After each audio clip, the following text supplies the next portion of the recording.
À la seconde précise où minuit a sonné, un cri déchirant a percé la musique et le bruit des bouchons de champagne. Ma sœur, d'habitude si composée devant ses caméras, hurlait à plein poumon, « Non.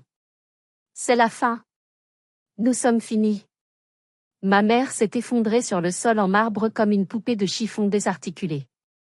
Mon père, lui, est resté figé, le visage blême, les yeux écarquillés de terreur devant l'écran géant du salon. 3 minutes plus tôt, il m'avait appelé, la voix tremblante de rage, « Où es-tu, bordel? Tu nous humilies devant tout le monde. » J'avais répondu d'une voix calme, presque douce, « Tu as reçu mon cadeau, papa? C'est une œuvre d'art unique. » Il pensait pouvoir m'écraser, m'être dépouillé de tout ce qui m'appartenait et m'être jeté comme un vieux jouet cassé. Mais ce qu'il ignorait, c'est que pendant qu'il planifiait ma chute, j'avais passé des mois à construire la leur. Voici comment j'ai transformé leur fête de l'année en leur pire cauchemar. Avant de plonger dans cette histoire de trahison et de vengeance glaciale, j'aimerais savoir qui est avec moi ce soir. Dites-moi dans les commentaires depuis quelle ville ou quel pays vous regardez cette vidéo, et quelle heure il est chez vous. Je lis absolument tous vos commentaires. Installez-vous confortablement, car ce qui va suivre dépasse tout ce que vous pouvez imaginer. Tout a commencé par un silence. Pas le silence vide et angoissant de la solitude, mais le silence riche et concentré de mon atelier à Lyon. Il était 10 heures du matin, et la lumière d'hiver, pâle et dorée, traversait les grandes verrières pour venir caresser la poussière de céramique en suspension dans l'air. Je m'appelle Isée, j'ai 32 ans, et je suis restauratrice d'art. Pour la plupart des gens, je suis celle qui recolle les morceaux. Pour ma famille, les Harrington, richissimes magnats de l'immobilier du sud de la France, je suis simplement celle qui joue avec la boue. Je tenais entre mes mains un bol en porcelaine du XVIIIe siècle, brisé en 5 morceaux distincts. Avec un pinceau aussi fin qu'un cil, j'appliquais délicatement de la laque mêlée à de la poudre d'or sur les fissures. C'est l'art du kintsugi, souligner les cicatrices avec de l'or au lieu de les cacher, rendant l'objet plus précieux justement parce qu'il a été brisé. C'était ma philosophie, mon refuge, ma vie. Le vibreur de mon téléphone a brisé cette harmonie. J'ai sursauté, manquant de peu de faire une tache sur la céramique immaculée. J'ai posé mon outil et j'ai regardé l'écran. Un seul mot s'affichait, maman. Mon estomac s'est noué instantanément. Pas de papillon, non, plutôt comme si j'avais avalé une pierre froide et lourde. Je l'ai laissé sonner. 1 fois. 2 fois. 3 fois. C'était notre danse habituelle. Si je répondais trop vite, je paraissais désespérée. Si je ne répondais pas, j'étais l'ingrate. À la 4e sonnerie, j'ai décroché. Isée? Enfin. Je pensais que tu étais encore en train de dormir ou de faire tes bricolages. La voix d'Hermine, ma mère, était comme du sirop versé sur du verre pilé, douce en apparence, mais tranchante dès qu'on y goûtait. Bonjour, maman. Je travaille. Qu'est-ce qu'il y a? Toujours aussi aimable, soupira-t-elle. Écoute, je ne vais pas passer par 4 chemins. Ton père veut que tu viennes pour le réveillon du Nouvel An. Au château. J'ai failli rire.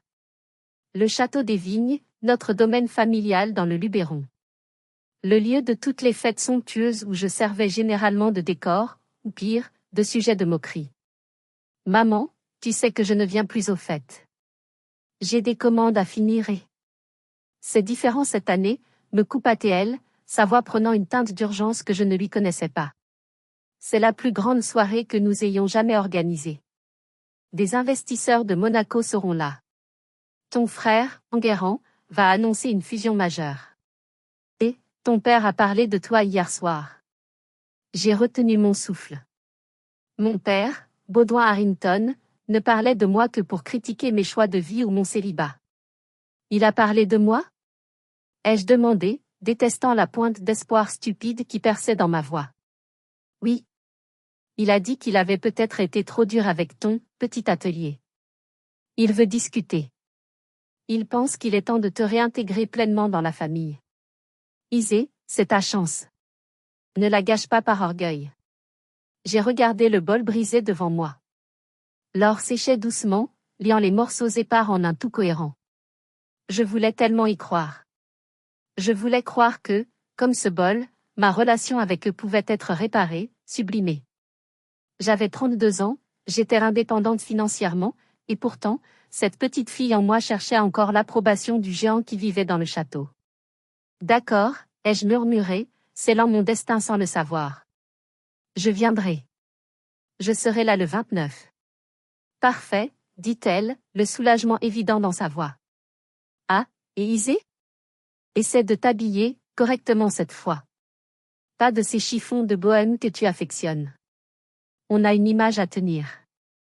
Elle a raccroché avant que je puisse répondre. J'ai reposé le téléphone, les mains tremblantes.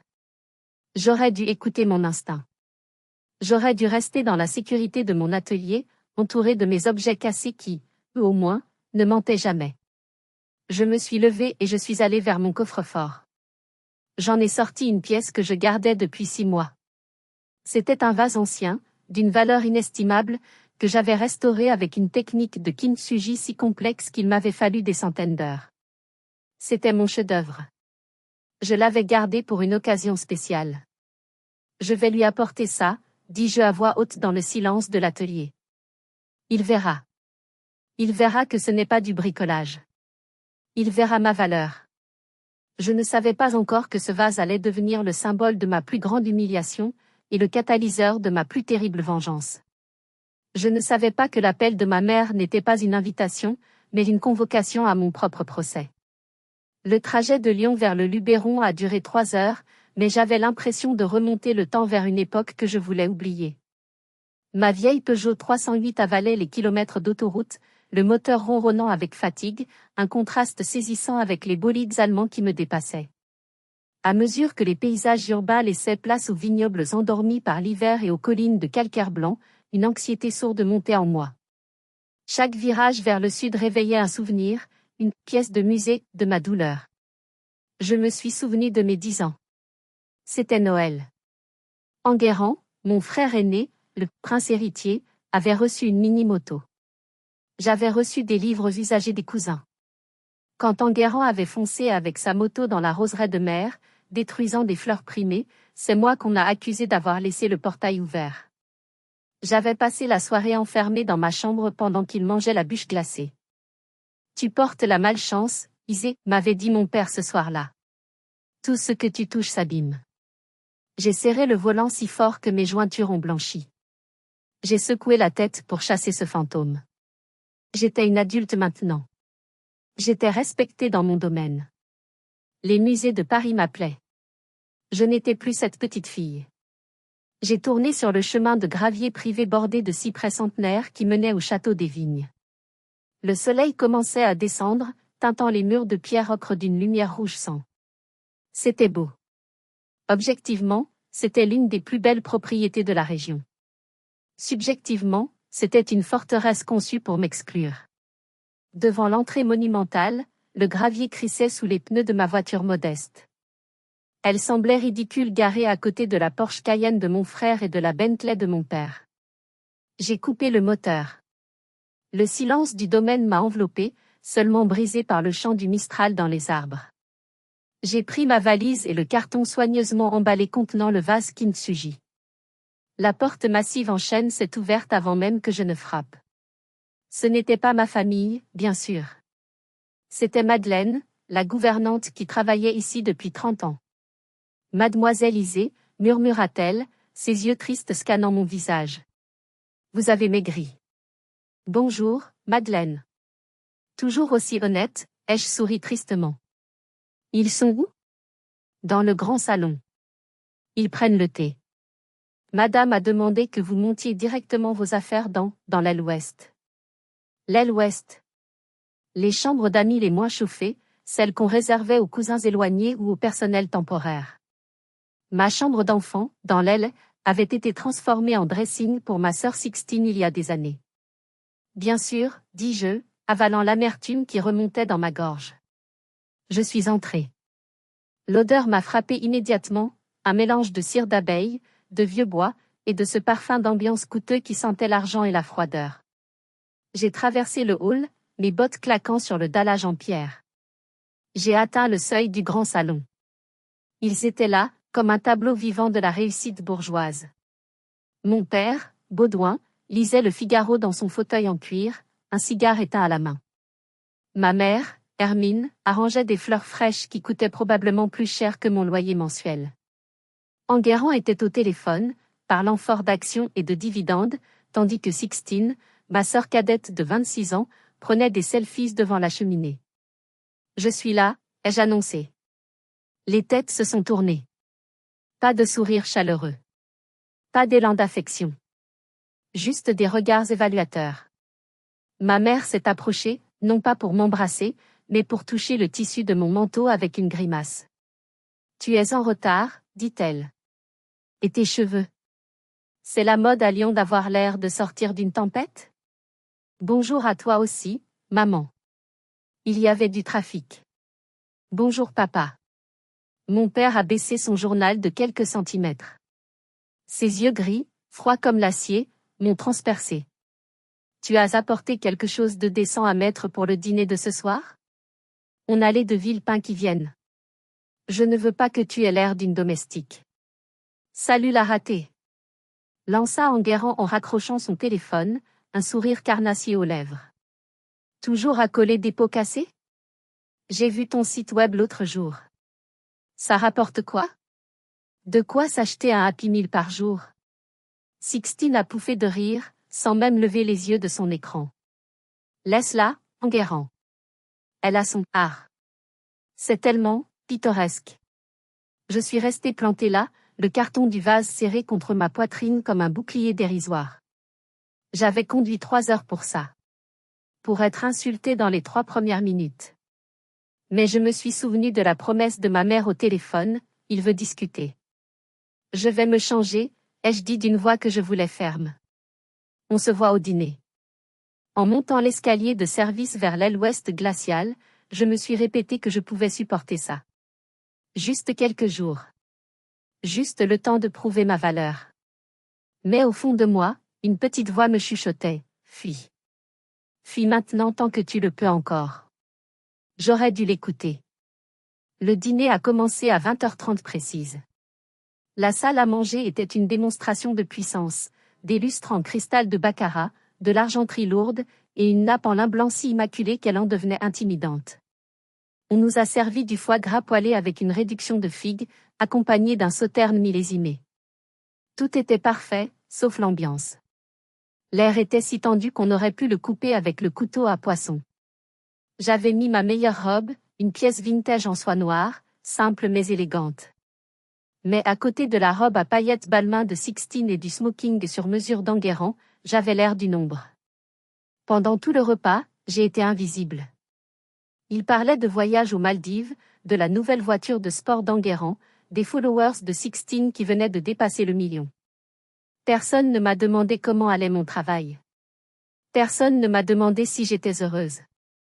J'étais juste un meuble qu'on tolérait. Au moment du dessert, j'ai décidé que c'était le moment. Mon cœur battait la chamade contre mes côtes. J'ai posé ma serviette et je me suis levée pour aller chercher le paquet que j'avais laissé sur la desserte. Papa, ai-je commencé, ma voix tremblant légèrement. Je sais que c'est un peu en avance pour le nouvel an, mais j'ai apporté quelque chose pour toi. Le silence est tombé sur la table. Enguerrand a levé un sourcil moqueur, la bouche pleine de mignardise. Mon père a tourné son verre de cognac, faisant tournoyer le liquide ambré. Un cadeau? Répéta-t-il, comme si le concept venant de moi était absurde. J'ai posé le carton devant lui et j'ai sorti délicatement le vase. Sous la lumière du lustre, les lignes d'or pur qui parcouraient la céramique sombre brillaient de mille feux. C'était magnifique. C'était une métaphore de résilience, de beauté née de la souffrance. C'est une technique japonaise, le kintsugi, ai-je expliqué avec passion. Ce vase était détruit, papa. Il n'avait plus aucune valeur.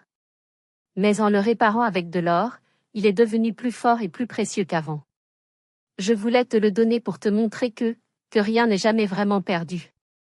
Que les relations peuvent être réparées, peu importe les fissures. J'ai cherché son regard, espérant y voir une étincelle de compréhension, peut-être même de fierté. Il a pris le vase dans ses grandes mains baguées. Il l'a tourné, inspecté, ses yeux plissés. Donc, c'est un vase cassé, dit-il platement. Il était cassé, ai-je corrigé. Maintenant, c'est de l'art. Ça vaut plus de 5 000 € sur le marché, ai-je ajouté maladroitement, pensant que parler d'argent attirerait son attention. Il a reniflé, un son plein de mépris. Tu recules, Isée. Tu passes ta vie à ramasser les poubelles des autres pour les recoller. C'est ça ton ambition? Être une éboueuse de luxe? Baudouin, sois gentil, a murmuré ma mère, mais elle souriait en coin. Non, Hermine. C'est ridicule. Elle a 32 ans et elle joue encore à la maternelle. Regarde papa, j'ai collé un pot. C'est pathétique. Il a posé le vase sur la table, mais avec une négligence calculée, trop près du bord. Il a pris son cigare, l'a allumé, et a soufflé la fumée directement vers moi. Puis, sans me quitter des yeux, il a tendu la main pour prendre son verre, et son coude a heurté le vase. Le temps s'est ralenti. J'ai vu mon chef-d'œuvre basculer. J'ai tendu la main, mais j'étais trop loin. Crac. Le son était sec, définitif. Le vase a explosé sur le sol en pierre de Bourgogne. Les lignes d'or se sont disloquées, l'harmonie brisée à nouveau, cette fois irrémédiablement. Oups, dit mon père, sans la moindre trace de regret. Tu vois? C'est de la camelote. Si c'était solide, ça ne casserait pas. Enguerrand a éclaté de rire.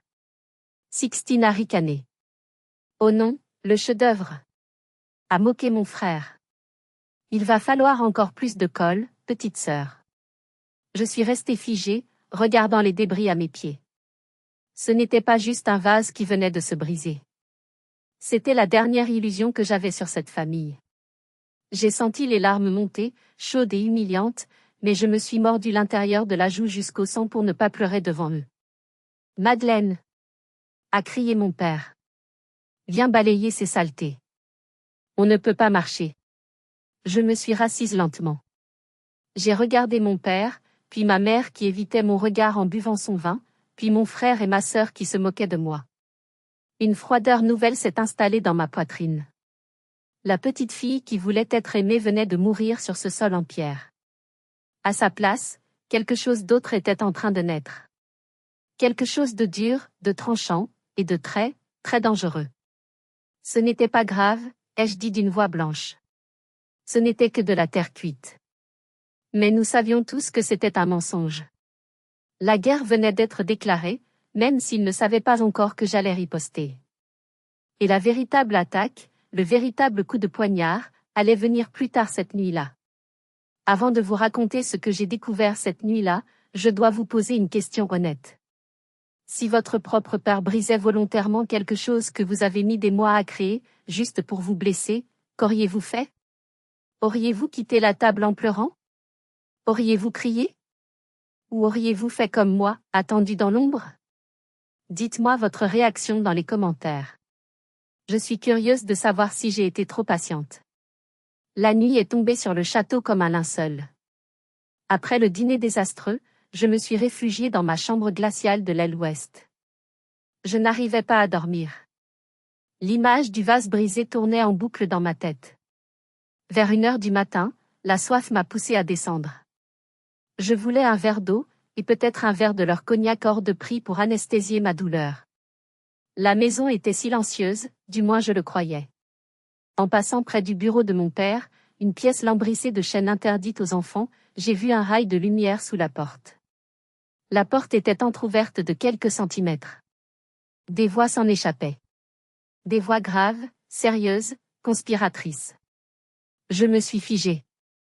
J'ai reconnu la voix traînante de Maître Renard, l'avocat véreux de la famille, un homme qui ressemblait physiquement et moralement à une belette. La situation est critique, Baudouin, disait Renard. Les dettes de jeu d'Enguerrand et ses investissements ratés dans cette crypto-monnaie à Dubaï, on parle de 5 millions d'euros de trous dans la trésorerie de la SCI. Si les auditeurs externes voient ça en janvier, c'est la faillite et probablement la prison pour abus de biens sociaux. Mon cœur a raté un battement. Enguerrand avait perdu 5 millions? Je sais, a aboyé mon père. C'est pour ça qu'on doit agir vite. Cette fusion avec les monégasques est notre seule sortie. Mais ils exigent que la structure de l'actionnariat soit saine. Ils ne veulent pas d'actionnaires minoritaires imprévisibles. Isée possède toujours les 15% que sa grand-mère lui a légués, intervint la voix d'Enguerrand. C'est elle le problème.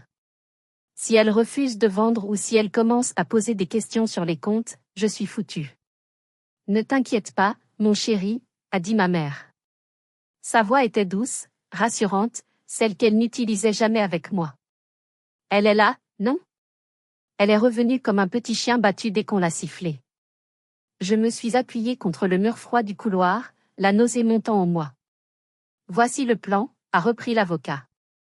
Au réveillon, devant tout le monde, nous allons présenter ça comme une restructuration nécessaire pour protéger l'héritage familial. Nous allons lui dire que la société est en difficulté, ce qui est vrai, grâce à toi Enguerrand, et que pour sauver le château, elle doit céder ses parts. Et si elle refuse? A demandé mon père. Elle a ce côté têtu. C'est là que ça devient génial, a ricané Enguerrand. On a préparé un dossier. On va dire qu'elle est instable psychologiquement. Qu'elle vit dans la misère, qu'elle est incapable de gérer des actifs financiers. On lui proposera un salaire de 1500 € par mois en échange de ses parts. Une rente de pitié. Si elle refuse, on menacera de la mettre sous tutelle. Avec mes contacts en psychiatrie, ce sera facile. 1500 € a pouffé Sixtine qui était aussi dans la pièce. C'est même pas le prix de mes chaussures. Elle va signer pour ça? Elle signera, a tranché mon père. Elle est faible. Elle a toujours cherché notre validation. On lui dira que si elle signe, elle fait partie de la famille. Si elle refuse, on la détruit. On dira à ses clients qu'elle vend des faux. On ruinera sa réputation. Elle n'aura plus rien. Un silence satisfait a suivi, ponctué par le tintement des verres de cristal. Ils trinquaient. Ils trinquaient à ma destruction. Ils allaient me voler l'héritage de ma grand-mère, la seule personne qui m'avait aimé, pour couvrir les crimes de leur fils prodigue. Et ils allaient utiliser ma santé mentale comme arme. Je suis resté là, dans l'ombre, tremblant de tout mon corps. Ce n'était pas de la peur. C'était une révélation. J'avais passé ma vie à essayer de réparer notre relation, comme un vase kintsugi. Mais on ne peut pas réparer quelque chose qui est pourri de l'intérieur. On ne met pas d'or sur de la moisissure. On la brûle.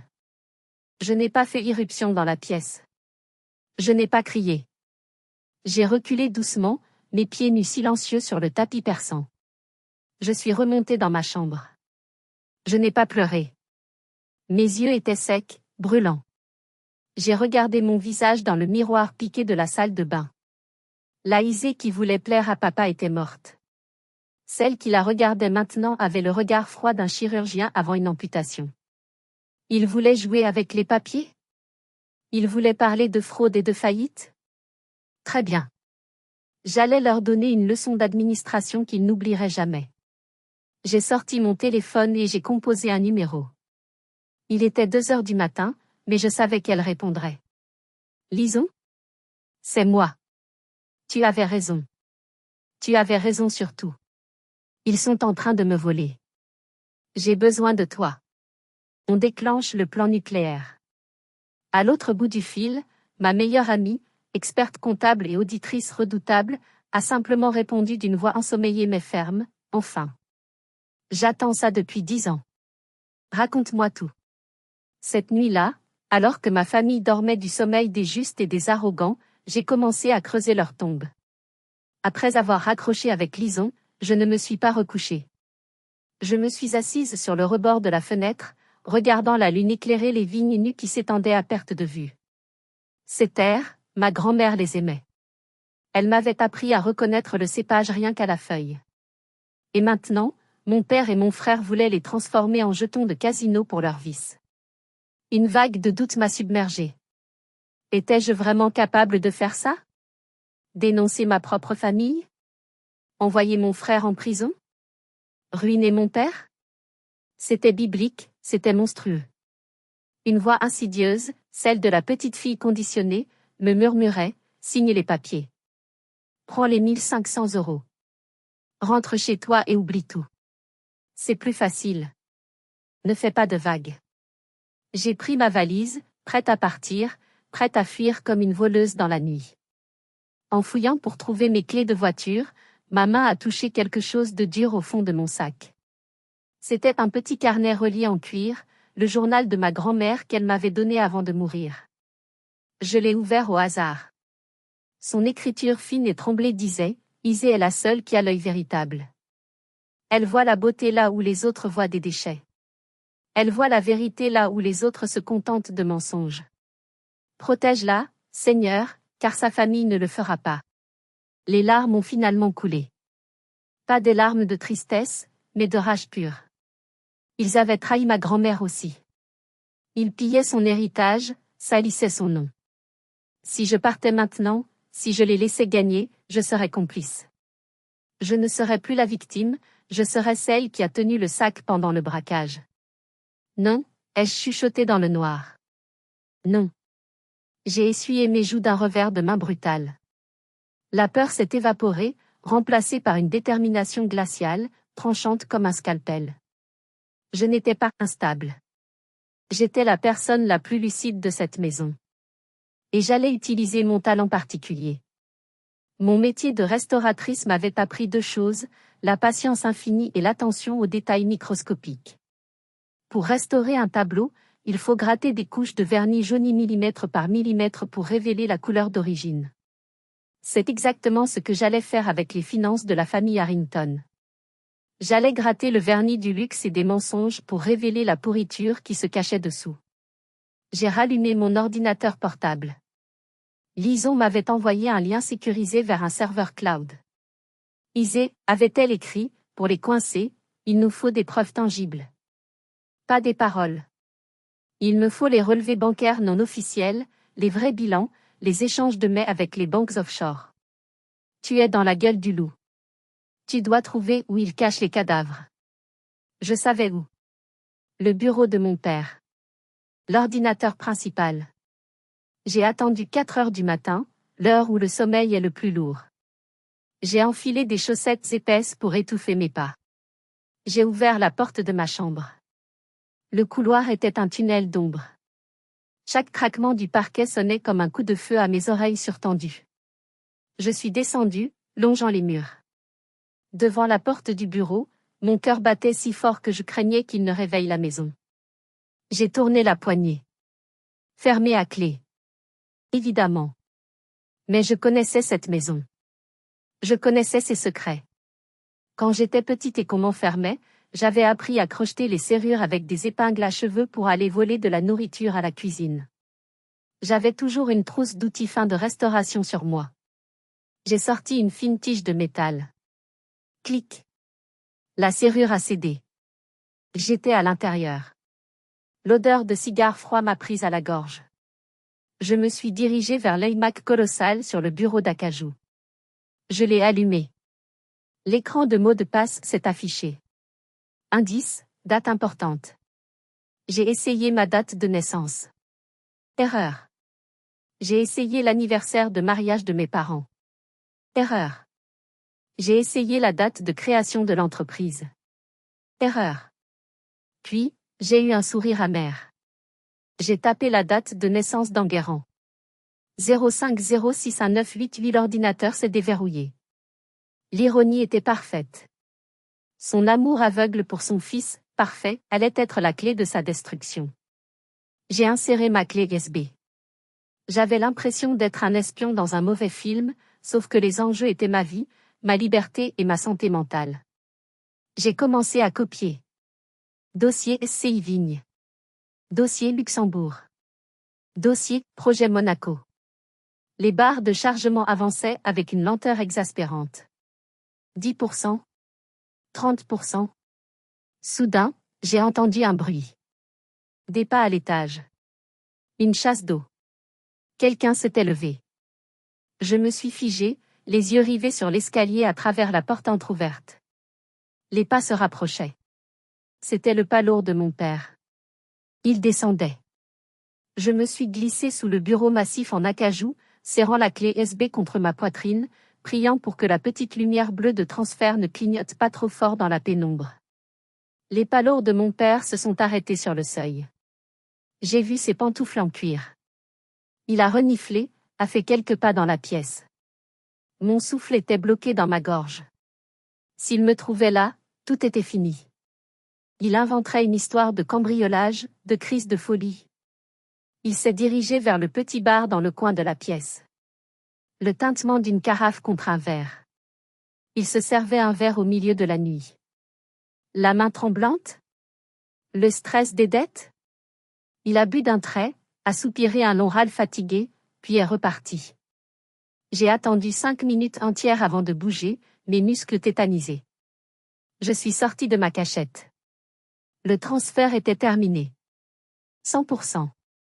J'ai retiré la clé, éteint l'ordinateur, reverrouillé la porte avec mes outils, et je suis remonté dans ma chambre comme une ombre. Le lendemain matin, le 30 décembre, j'ai joué le rôle de ma vie. Je suis descendu au petit déjeuner avec les yeux cernés, ce qui n'était pas difficile, l'air abattu. Papa, maman, ai-je murmuré en triturant ma brioche. Je suis désolé pour hier soir. J'étais fatigué. Le vase, c'était stupide de ma part. Ma mère a échangé un regard victorieux avec Enguerrand. Le poisson avait mordu à l'hameçon. C'est bien que tu le reconnaisses, Isée, a dit mon père avec condescendance. On en reparlera demain soir, après le dîner. On a des papiers à te faire signer pour régulariser ta situation. C'est pour ton bien. Oui, papa. Je ferai ce qu'il faut. L'après-midi, alors qu'ils partaient tous au spa du village voisin pour se faire masser et préparer leur peau pour la fête, je suis restée seule au château. Je ne me sens pas bien, je vais me reposer, avais-je menti. Dès que leurs voitures ont disparu, je me suis mise au travail. J'ai envoyé tous les fichiers cryptés à Lison. Sa réponse est arrivée 1 heure plus tard par message sécurisé, mon Dieu, Isée. C'est pire que ce qu'on pensait. Faux bilan, évasion fiscale, abus de biens sociaux, et ton père a imité ta signature sur des documents bancaires l'année dernière pour ouvrir un compte écran. C'est du pénal. Ils vont prendre perpète. J'ai senti un frisson de triomphe, mais aussi de vertige. Prépare le dossier, ai-je répondu. Le dossier complet. Je veux une copie pour le fisc, une copie pour la brigade financière, et une copie, pour la fête. J'ai passé le reste de la journée à préparer la boîte. Dans mes affaires de restauration, j'avais une vieille boîte à bijoux du 19e siècle que j'avais trouvée dans une brocante. Elle était en ébène noir, incrustée de nacre. Je l'ai polie jusqu'à ce qu'elle brille comme un miroir noir. À l'intérieur, j'ai placé une clé USB vierge contenant une vidéo que j'avais montée rapidement, l'enregistrement audio de leur conversation de la nuit dernière, synchronisé avec les graphiques des flux financiers illégaux que Lison m'avait envoyés. J'ai aussi imprimé la première page de la plainte officielle que Lison venait de déposer électroniquement auprès du procureur de la République. J'ai refermé la boîte. Elle était lourde. Lourde de conséquences. Lourde de justice. Vers 17 heures, j'ai laissé une note sur la table de l'entrée, je dois aller à Marseille chercher une robe digne de la soirée. Je ne veux pas vous faire honte.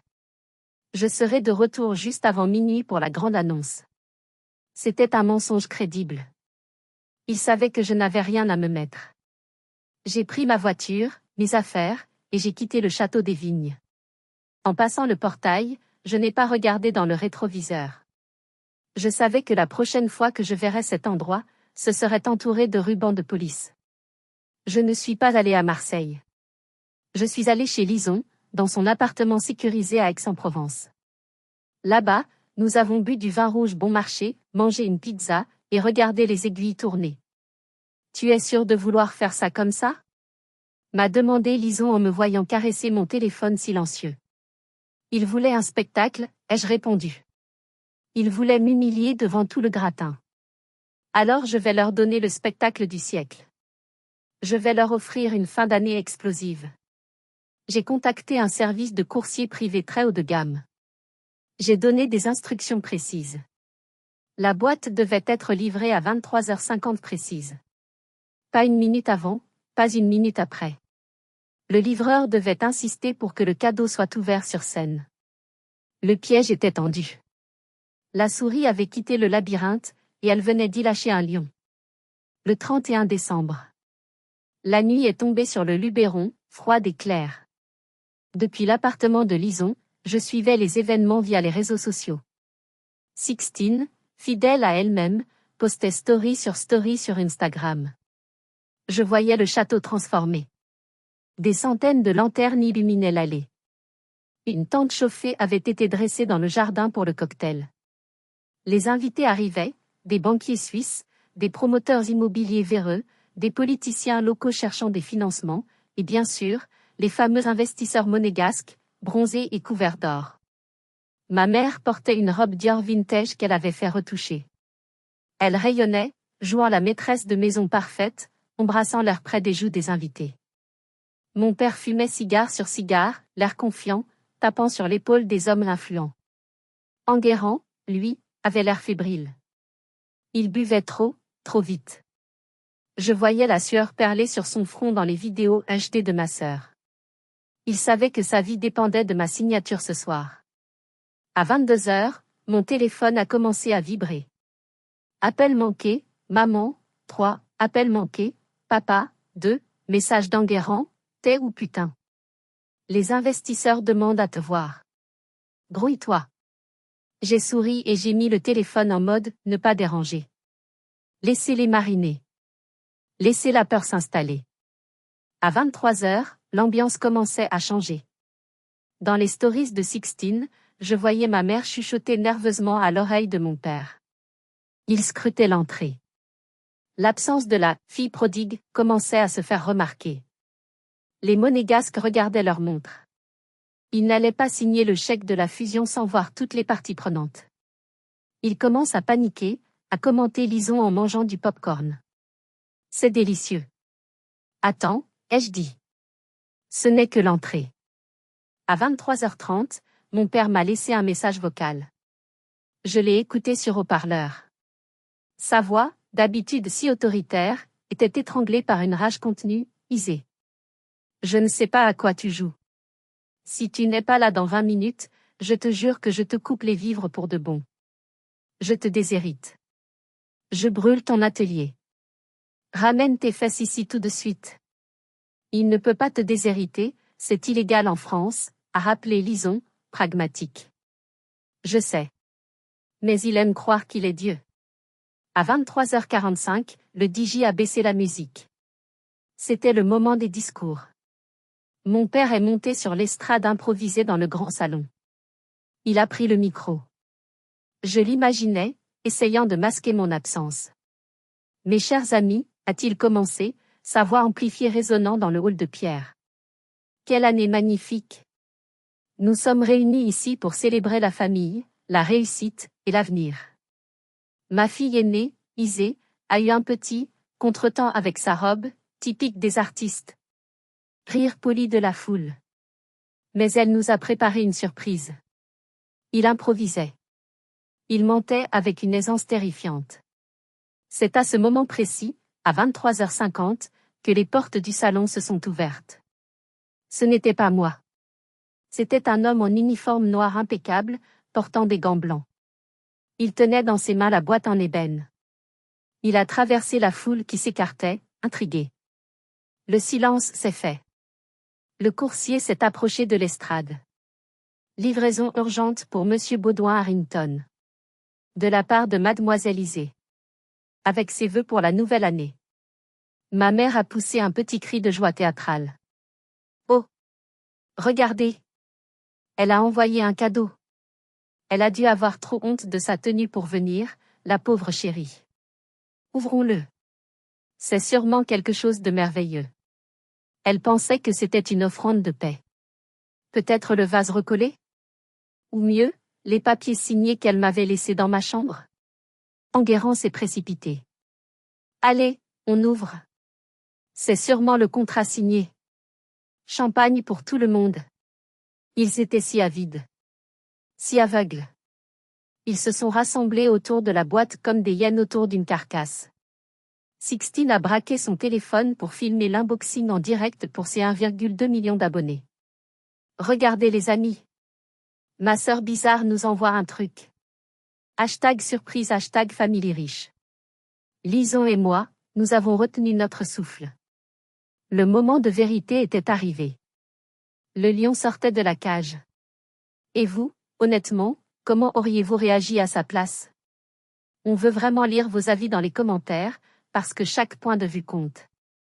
Dites-nous aussi de quelle ville ou de quel pays vous nous regardez. Et surtout, ne partez pas, l'histoire est encore loin d'être terminée, ce qui arrive ensuite risque de totalement vous retourner. Enguerrand a soulevé le couvercle de la boîte en ébène.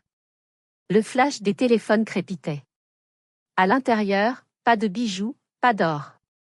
Juste une clé USB noire et une liasse de papier relié avec un ruban rouge. C'est quoi ça? A grommelé mon frère, déçu. Un manuscrit? Elle a écrit un livre?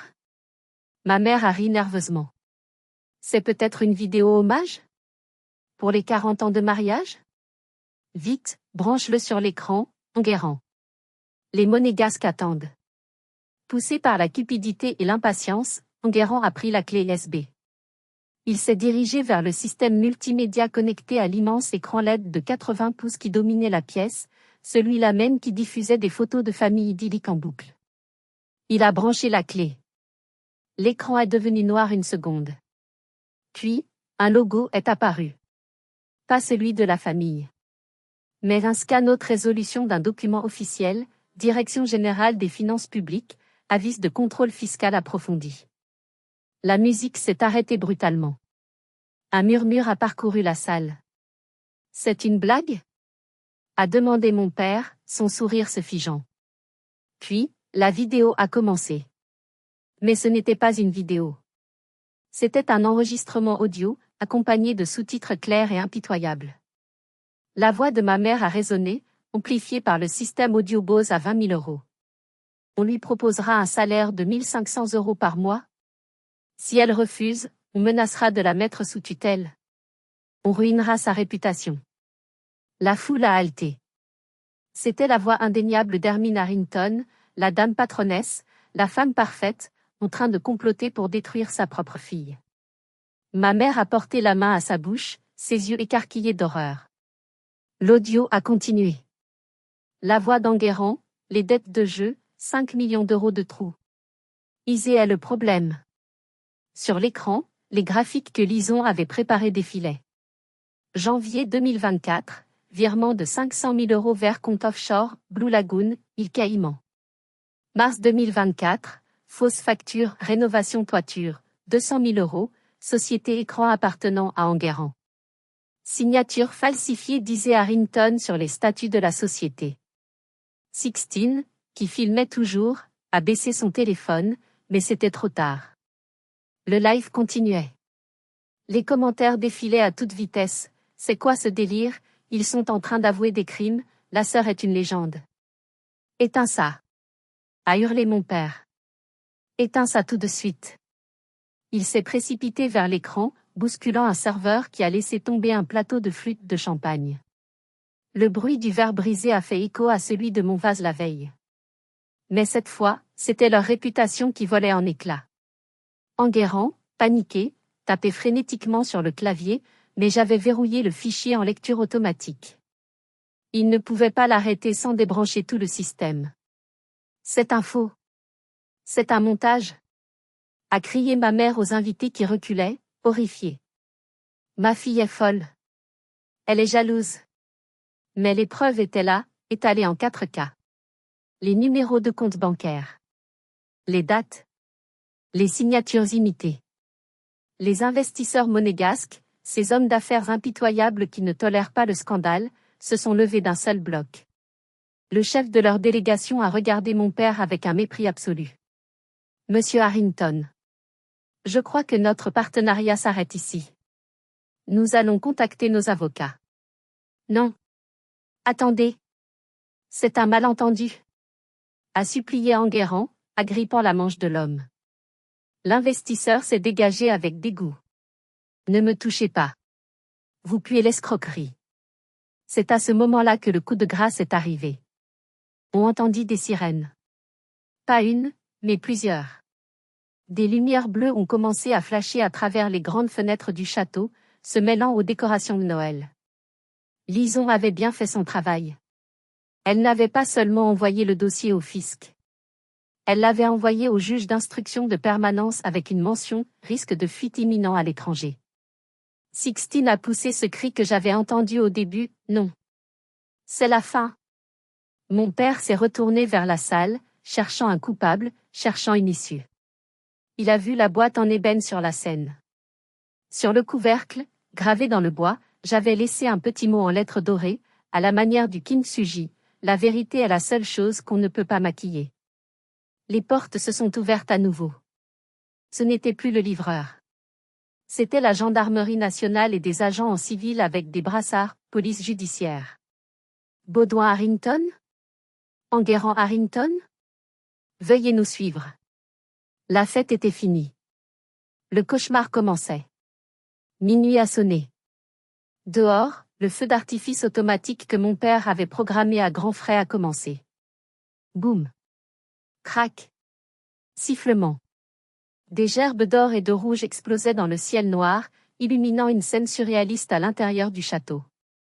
Sous les éclats colorés qui traversaient les vitres, je voyais mon père se faire menotter.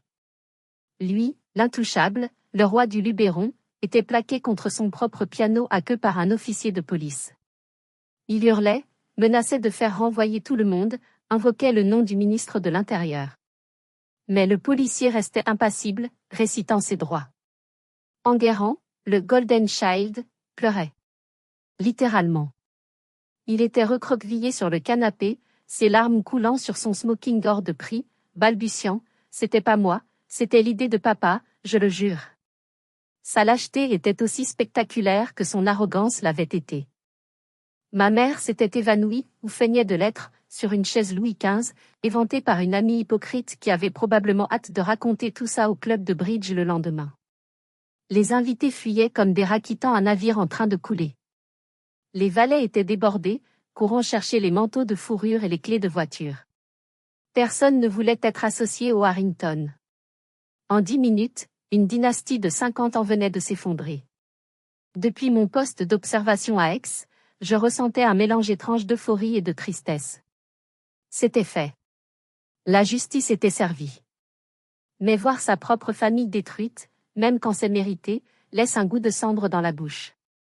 Mon téléphone a sonné. C'était mon père. Les policiers l'avaient probablement autorisé à passer un dernier appel avant la garde à vue, où il avait réussi à cacher son téléphone. J'ai hésité. Lison m'a regardé et a hoché la tête. Réponds. Fini non. J'ai décroché. Allô? Où es-tu? La voix de mon père était un grondement animal, déformé par la panique et la haine. Mille dieux, YS accent aigu. Qu'est-ce que tu as fait? Tu nous as tués. J'ai pris une profonde inspiration. L'air dans mes poumons n'avait jamais semblé aussi pur. Non, papa. Je n'ai rien fait. J'ai juste allumé la lumière. C'est toi qui as rempli la pièce de monstre. Je vais te tuer. Je vais sortir d'ici et je vais te déshériter, je vais. Tu ne peux pas me déshériter, papa, l'ai-je coupé doucement. Et tu ne vas sortir d'ici de sitôt. Les preuves sont accablantes. Faux et usage de faux, blanchiment, abus de confiance. Même Maître Renard ne pourra pas te sauver cette fois. D'ailleurs, je crois qu'il est aussi dans le collimateur. Il y a eu un silence, juste le bruit de sa respiration lourde et, en fond, le bruit des sirènes et des feux d'artifice. Pourquoi? A-t-il fini par demander, sa voix se brisant presque. Pourquoi ta propre famille? On allait te donner de l'argent. On allait prendre soin de toi. Prendre soin de moi? Ai-je ri, un rire sans joie. En me déclarant folle? En me volant l'héritage de grand-mère? Tu sais, papa, quand tu as cassé mon vase hier soir, tu as dit que c'était de la camelote. Que si c'était solide, ça ne casserait pas. Et alors? Eh bien, j'ai testé la solidité de notre famille ce soir. Et devine quoi? Elle a cassé. Elle était faite de mensonges bon marché.